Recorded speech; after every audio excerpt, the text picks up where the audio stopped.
ও আপা, ভাইজান আপনার কফি নিয়ে আসছি তো। মাত্র তো ভাত খেলাম, এক কাজ করেন, কফিটা আপনি খান।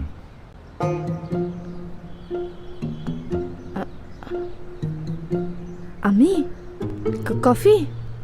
কি বলেন আপনি? হ্যাঁ আপনি এক কাজ করেন, কফিটা খেতে খেতে আপনার সাথে একটু গল্প করি।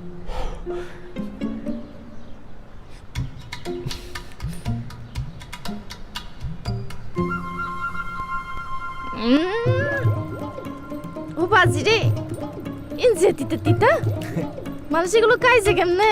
আপনি এতদিন ধরে এই বাড়িতে থাকেন, একদিনও কফি খাননি? আমি তো আসলে গ্রামের মানুষ, শুনছি যে কফি টফি এগুলো বড় লোকদের খানা, সেজন্য কখনো আমার সাহস হয় না এগুলো টেস্ট করার। ও লুকিও না। তবা তবা তবা তবা, ওটা তো চুরি, লুকাই খাবো কেন?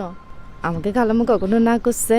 ও আচ্ছা, আর আমি সাটকার মানুষ তো, চা হচ্ছে একটা নেশা, ডেইলি দুবেলা করা করে দুধ সামান লাগবে। আচ্ছা তা আপনি গ্রাম থেকে এনে কেন আসছেন? কি বলতাম ভাই, দুঃখের কথা, আমার আব্বা মারা যাওয়ার পরে আমার আম্মা আর একটা হাঙ্গা বসছে যে, মানে বিয়ে করছে আর কি আরেকটা, ও আমিও ফ্যাটের দায়ে চলে আসছি আর কি। তবে বড় কালাম আমাকে অনেক ভালোবাসেন। অবশ্য আমার বিয়ের আলাপ চলতেছে, বড় চাচা আমার জন্য পাত্র দেখতেছেন। ভাইয়া কি যে বলবো, চেহারাটা একটু সুন্দর হয়েছে যে খালি সম্বন্ধ আসে আর আমি ভেঙে দেই। কেন? উপযুক্ত পাত্র পাচ্ছি না তো, সেজন্য। তা আপনার উপযুক্ত পাত্রটা কেমন? আল্লাহই জানে আমাকে কার জন্য কার কপালে লিখছে। আমি কিন্তু জানি আপনার কেমন পাত্র পছন্দ। হ্যাঁ, দেখি বলেন তো।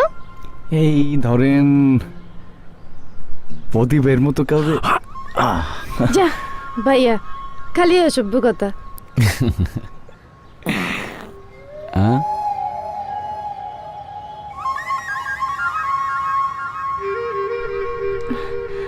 আচ্ছা ভাইজান, আমি আসি তাইলে এখন।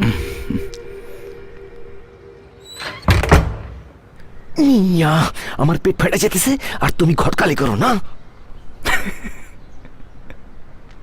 বাথরুমে যাবো।